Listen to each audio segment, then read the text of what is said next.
Hello everyone and welcome back again to ASC Variety Vlogs, and today we are here on the road again at pabiyahin na naman po tayo dito sa napakagandang kalsada. We are in huge trees are canvas in both left and right of the road at pupunta po tayo ng Amas, a barangay of the city of Cotabato.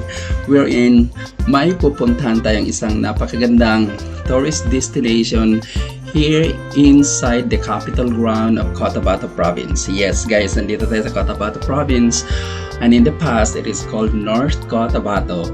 As to the reason kung bakit siya pinalitan ng Cotabato Province from North Cotabato, hindi ko po talaga alam. So for history teachers na makakapanood ng video na to, please comment it down below kung bakit nga ba pinalitan from North Cotabato nagiging Cotabato Province, and then yung South Cotabato is still South Cotabato pa rin naman. So hindi ko po yan nag-google so kayo na bahala mag-comment sa baba.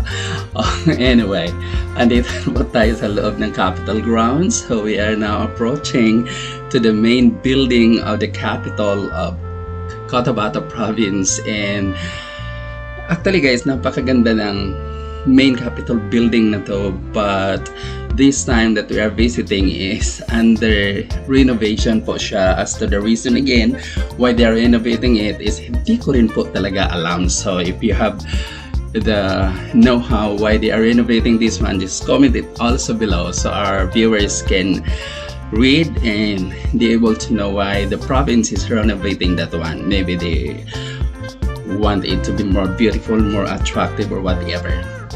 So, liliko na tayo guys, and puntahan na natin yung ating main destination. As I said, this green building is the place that I'm talking about, and we are here at the Museyo Kutawato. So, ang labas pa lang guys is napakaganda.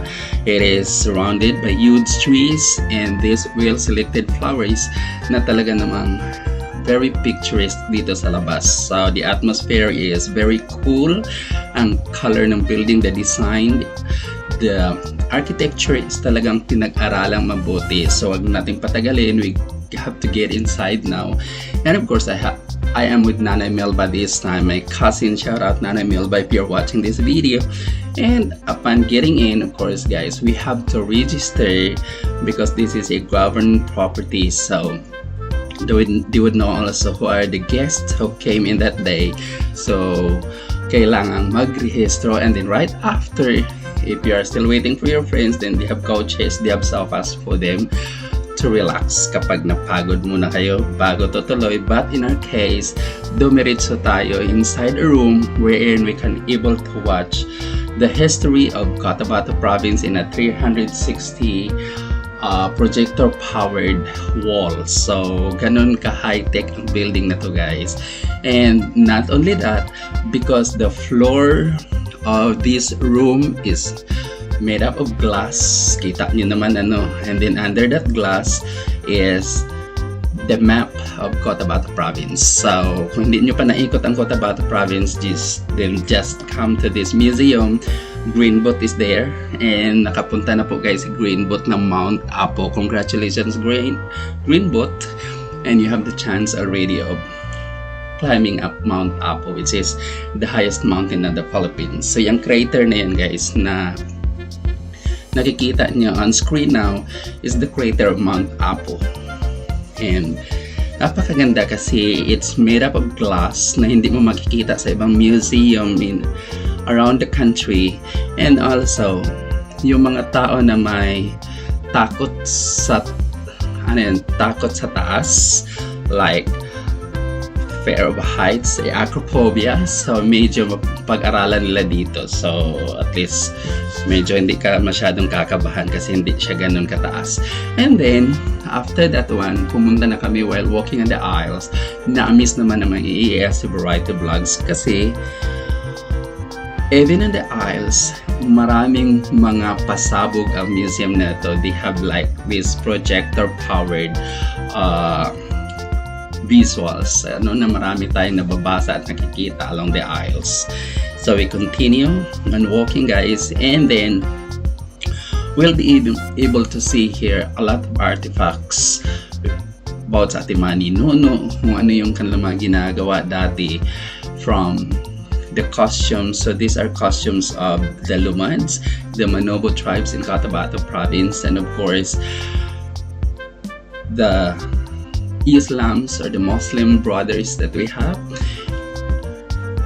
So everyone will well represented in this museum, guys. So if we are talking about Cotabato Province, these are people that are coming harmoniously, like the Lumads, the Islams, and of course the Christians, who are living together and making this province now very colorful and vibrant. So these are the costumes of the people that even today they are still wearing, but only in like gatherings. So in the past, of course, they are wearing it day by day, and even these things that we are now watching on screen, yes, variety vlogs, don't know already what are the names of this. And I think this one is the thing that we are using before when we like harvest the corn. And of course these are accessories of our Lumad people, and paghahabi noon is nandyan na yan. So our ancestors is mahilig talaga yan maghabi, which until now they are still doing it, which I hope magiging malago ang production ng ganyang mga produkto. So these are the things also that we are watching now on screen. Yan po yung mga gamit na mga ninuno natin, which sa ngayon, yung iba niyan is makikita pa natin when we go to some areas of Cotabato Province like this one. Ginagamit yan panglagyan ng palay, ng mais, or whatever products that they have in the farm. But I think this one is panghuli ng isda, and you're able to see the mortar and pestle in the past. Lusong at alho yan, guys. And this one is not a tungkod o matanda, guys. That's I think when you have to cut the grass in the farm, you have to use this one. Of course, this one we know, these are the itak, okay, in the past. So masyadong magagara yung mga itak dati, parang ang mamahal, parang unlike the itak of today na para bang hindi siya ganun ka-durable, but looking of what they have in the past is talagang pulidong-pulido yung paggagawa. And this one, these are things that we can see and very common among our Muslim brothers and sisters. So nilalagyan niya ng pagkain, okay? And these are the things na yung ating mga ninuno of North Cotabato are using in the past. At huwag kayo malito, guys, because hindi po yan si Sara Duterte, pinsan ko po yan, Jeneline Melba, kaya hindi si Nanay Melba po yun. And this one, these are materials, these are things, these are tools na ginagamit ng ating mga ninuno also in Cotabato Province to catch like wild animals in the past, like nanghuhuli sila ng mga baboy ramo or whatever for their living. So yan yung kanilang mga ginagamit na sandata kasi walang Armalite before. And this one, hindi po yan jewelry box. Nilalagyan po yan ng mga, basta comment nyo down below kung anong nilalagay niyan, kasi kalimutan ko apog, basta alam ko apog, and then the other things kalimutan ko na. So i-comment nyo dyan down below, guys, and what are the uses. Of course this is basket, of course, that our ancestors were using when they go to the market. Pero itong nasa unahan, itong maliit, di ko alam din kung anong gamit. And of course this one is the agong, which is very common among our Islam brothers. And this one is, meron kami din dati, ang tawag niyan, it's not a water jug, it's a banga. Yes, guys, a banga is made of clay, and nilalagyan niya ng tubig, and then ngayon kasi wala ka na makikita na ganyan eh. Anyway, thank you to the Museyo Kutawato of having that display, because even ES Variety Vlogs, I got refresh of those things na bihira ko na nakikita sa ngayon, lalo na yung ating mga kabataan. So that's why This place is highly recommended for the elementary students and even the high school students, and hopefully the DepEd North Cotabato would not really require but of course encourage the schools around Cotabato Province to visit this place, kasi ang dami talaga matutunan ng mga kabataan, para naman na hindi lang sila cellphone games ng games, but to look back onto the history, because even just look at those materials guys, that out of weaving nakakagawa sila ng mga ganon na today hindi mo na yun makikita of course. And very high-tech itong museum nito because it is air-conditioned everywhere.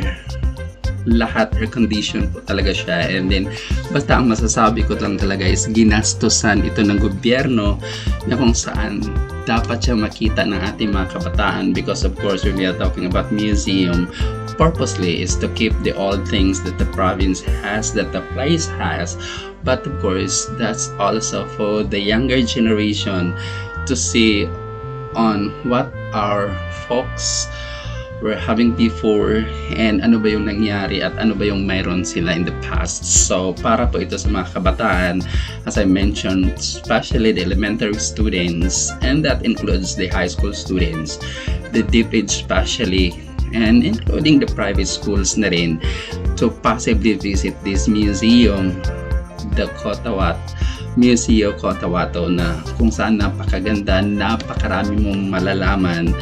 And then this one is a motorcycle of a famous priest assigned, an Italian priest assigned in Cotabato Province in the past. And look at guys on screen, there was a tribal war that happened in Cotabato Province when their people died on that cultural war, but luckily, thanks God, because that was resolved and we're stopped. And these two peoples, I know they are famous, but I really don't know and forgot to read also their names. So if you know their name, please comment also down below so we would know who are they. And these things that we able to see now on screen are the things that they used during that civil war, na sabi nga natin ay nagiging hindi maganda ang history ng Cotabato Province during those days, but because of the intervention of our God Almighty, Cotabato Province from then na talagang nag-evacuate pa yung mga tao with the use of this balsa, na ang mga kabataan ngayon hindi na po yan nararanasan because of the motorcycles and other vehicles. At mabuti na ilagay dyan ng ating Museyo Cotabato Management. So from there, from that gulo, from that civil war, from the tribal war, Cotabato Province now transformed to a vibrant province wherein our Lumad brothers with the Muslims and of course the Christians are coming together, which they are now living harmoniously at talagang napakasaya na ng kanilang mga buhay at very colorful na. Well, in fact, the Kalibungan Festival, as we know, is very colorful as it is a festivity wherein everyone is coming together. So thank you for watching really, and I hope you can visit this Museyo Kutawato when you visit North Cotabato.